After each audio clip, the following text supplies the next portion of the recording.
Hello hello and welcome everyone, welcome back to the channel. तो आज हम बात करने वाले हैं चैप्टर 14 क्लास 7 साइंस के electric current and its effect वाले चैप्टर की। बहुत सिंपल, महा सिंपल चैप्टर है और इस सीरीज में हम सिर्फ क्या करते हैं, क्वेश्चन आंसर्स के थ्रू पूरा चैप्टर समझ लेते हैं। तो सोचो इससे बढ़िया क्या होने वाला है। तो चलो आज की वीडियो को स्टार्ट करते हैं। तो बहुत सिंपल होने वाला है ये चैप्टर, ठीक है। मैं पहले ही बता रहा हूँ, सबसे ज़्यादा सिंपल चैप्टर है सब में से ये। सिंपल सी बात है, इस क्वेश्चन में क्या है, आपको अपनी कॉपी में डायग्राम बनाना है। कनेक्टिंग वायर्स क्या होता है, सीधी लाइन होती है। स्विच इन और ऑन पोजीशन क्या होता है, दो डॉट बनाए, उनको जोड़ दो, और अगर ऑफ करना है तो उनको अलग अलग कर दो। कितना ज़्यादा सिंपल है यार, एकदम लल्लू। बल्ब बनाना है, ऐसे लाओ, दो डब्लू बना दो, पहले उल्टा डब्लू, और उसको गोले में बंद कर दो। सेल क्या होता है, एक बड़ी डंडी एक छोटी डंडी। बड़ी वाली डंडी को कहते हैं पॉजिटिव टर्मिनल, छोटी वाली डंडी को कहते हैं नेगेटिव टर्मिनल। बैटरी, बैटरी कैसे बनाते हैं, सेल्स को खूब सारे एक साथ मिला दो तो बैटरी बन जाती है। क्या लल्लू, मजेदार क्वेश्चन था। अगला है draw the circuit diagram to represent. अब सर्किट डायग्राम बनाना है। Circuit diagram easy version of a एक पूरे कॉम्प्लेक्स सर्किट, ऐसे एक तार वार को इजी बनाना। अब ये क्या है, एक सेल है, ये बल्ब है, ये कनेक्ट स्विच है, स्विच दिख रहा है ना, ये जोड़ दो तो जोड़, और ये बाकी वायर है। माँ लल्लू, आपने सेल बनाया, पॉजिटिव नेगेटिव। अब ये ध्यान रखना, यहाँ पे जो कौन सी चीज़ किससे नेगेटिव कनेक्टेड है, सेल से। तो नेगेटिव साइड जो है उसको कनेक्ट कर दिया आपके बल्ब से, सॉरी, और बल्ब को वापस जाके फिर स्विच में जोड़ दिया। सिंपल है। अगला है, अब अगला क्वेश्चन है भैया कि चार सेल को जोड़ना है एक साथ। तो आप सेल का सिंपल चीज़ याद रखो, जब भी दो सेल जोड़ने हो आपको, तो नेगेटिव पॉजिटिव से ऑपोजिट साइड्स को चिपका दिया जाता है।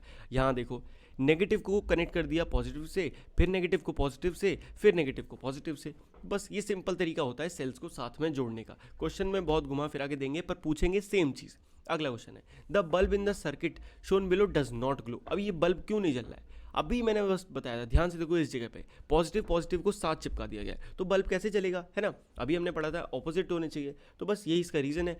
Problem in the circuit is the combination of two cells in the circuit. Positive terminal of the one cell should be connected with negative terminal of the other to make the bulb glow.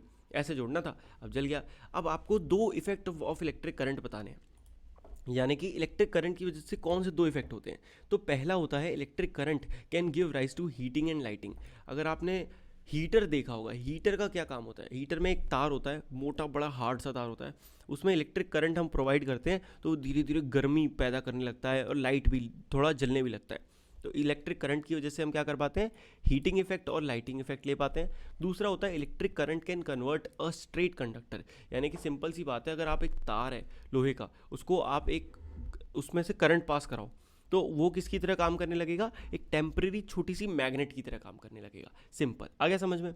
अब अगला question है, when the current is switched on through a wire, a compass needle kept nearby gets deflected from its north south position. Explain। अभी मैंने just explain करा भाई, simple सी बात अभी हमने पढ़ी कि करंट जब आप किसी वायर में से, या स्ट्रेट कंडक्टर, कंडक्टर क्या होता है, कोई भी ऐसी चीज़ जो करंट को अपने में से पास होने दे, तो वायर पास होने देता है ना। अब वायर को हम ले लेते हैं एग्जांपल में, जब हम उसमें करंट पास करते हैं तो वो किसकी तरह काम करता है, टेम्परेरी मैग्नेट। और मैग्नेट क्या करती हैं, कंपस की नीडल को डिफ्लेक्ट करवा देती हैं। अब आप इसको देख लो कैसे लिखना है। जब करंट को पास किया जाता है वायर से, it deflect the compass near from it north south position like a magnet.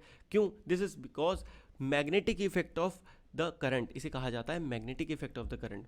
हम जानते हैं नीडल ऑफ कंपास किसकी, थिन मैग्नेट की बनी होती है।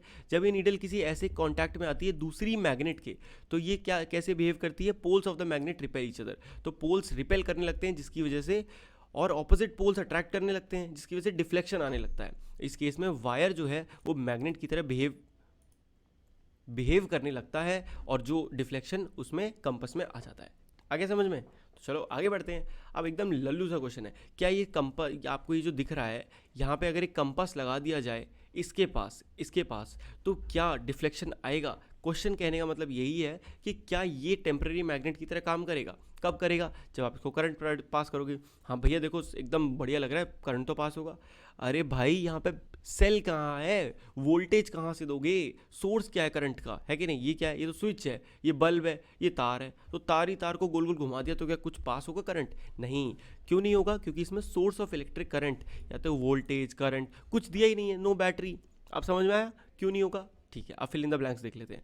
लॉन्गर लाइन, मैंने बताया था लंबी डंडी सेल में क्या होती है, पॉजिटिव टर्मिनल।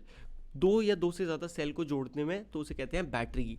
बैटरी, यहाँ आंसर देखते जाना, आप मैं समझाता जा रहा हूँ। जब करंट स्विच ऑन पोजीशन में होता है इन अ रूम हीटर, वो क्या होता है, रेड हॉट हॉट होने लगता है और हीट एमिट करता है। The safety device based on, important question है, एक सेफ्टी डिवाइस होता है जो heating effect of electric current के पे काम करता है। फ्यूज़ होता है क्या, समझा देता हूँ। फ्यूज़ क्या होता है, फ्यूज़ एक छोटा सा दो तार का सिस्टम, एक तार का सिस्टम है, बस उसका एक मेल्टिंग पॉइंट होता है, यानी कि जैसे जैसे करंट आप बढ़ाते जाओगे टेम्परेचर बढ़ता जाएगा। अब एक पॉइंट पे, सर्टेन पॉइंट पे वो अपने आप उसका जो तार है बीच का वो पिघल जाता है और उससे सर्किट जो है वो डिस्कनेक्ट हो जाता है और करंट आना बंद हो जाता है। अब ये काम कैसे करता है, ऐसे समझो आपके घर में फ्यूज़ लगे होते हैं, ये क्या काम करते हैं, एमसीबी होती है। बहुत तेज़ वोल्टेज आया, बहुत तेज़ करंट आ गया एकदम से, तो उससे क्या होता है, ये फ्यूज़ का जो तार है ये गल जाता है और डिस्कनेक्ट हो जाता है और आपके घर के जो करंट आना है वो बंद हो जाता है थोड़ी देर के लिए। जिससे क्या होता है, आपके जो बाकी अप्लायंस हैं जो आप यूज़ करते हो, CFL वगैरह वगैरह पंखे, वो फूक नहीं जाते, ऐसे कहते हैं ना, फूक गए, वो शॉर्ट सर्किट नहीं होते। अब आपको समझ में आया फ्यूज़ का क्या काम होता है। अगला है true false. To make a battery of two cell, negative और नेगेटिव से जोड़ना चाहिए, बिल्कुल गलत, फॉल्स हो गया। When the electric current through the fuse exceeds a limit, the fuse wire melt and break, अभी यही मैंने समझाया, तो हेंस ये ट्रू हो जाता है। एंड इलेक्ट्रोमैग्नेट क्या होता है, जो मैंने आपको समझाया था ना, कि जब आप टेम्परेरी मैग्नेट बना देते हो किसी भी कंडक्टर को, उसे कहते हैं electromagnetic. Electromagnet does not attract a piece of iron, कैसा होगा, अरे बिल्कुल करेगा, वो फॉल्स हो जाएगा, ये तो वो अट्रैक्ट करेगा क्योंकि वो मैग्नेट की तरह काम कर रहा है।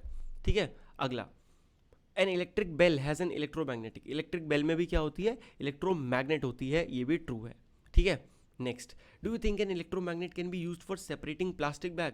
अब ये कह रहे हैं इलेक्ट्रोमैग्नेट आपने बना ली, अब आपको एक गार्बेज का बहुत बड़ा ढेर है, उसमें से प्लास्टिक के वो निकालने हैं, क्या लल्लू घटिया क्वेश्चन है ना, बिल्कुल नहीं। देखो भाई, मैग्नेट से क्या अट्रैक्ट होता है, मैग्नेट से आयरन, लोहा, मेटल, मैग्नेटिक चीज़ें ही अट्रैक्ट होती है ना, प्लास्टिक तो नहीं अट्रैक्ट होता, तो आंसर नो हो जाएगा। बाकी आप समझ लो कैसे लिखना है, मैंने आपको समझा दिया अच्छे से।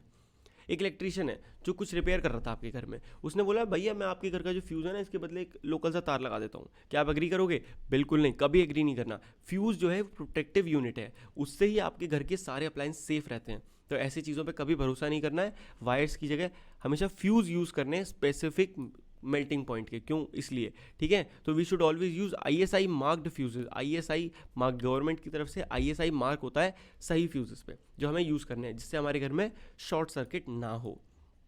अब जुबैदा ने एक सर्किट बनाया ऐसा सेल होल्डर वाला, बट उसका सेल जला नहीं, क्यों नहीं जला होगा, वही घिसी पिटी कंडीशन बार बार जो आ रही है, क्योंकि उसने सेल की जो सीरीज है उसको गलत कर दिया होगा। पॉजिटिव टर्मिनल हमेशा नेगेटिव टर्मिनल से कनेक्ट होना चाहिए सेकंड सेल के, तभी ये स्विच काम करेगा, वरना काम नहीं करेगा। समझ में आया, the switch should be close properly and the bulb should not be fuse.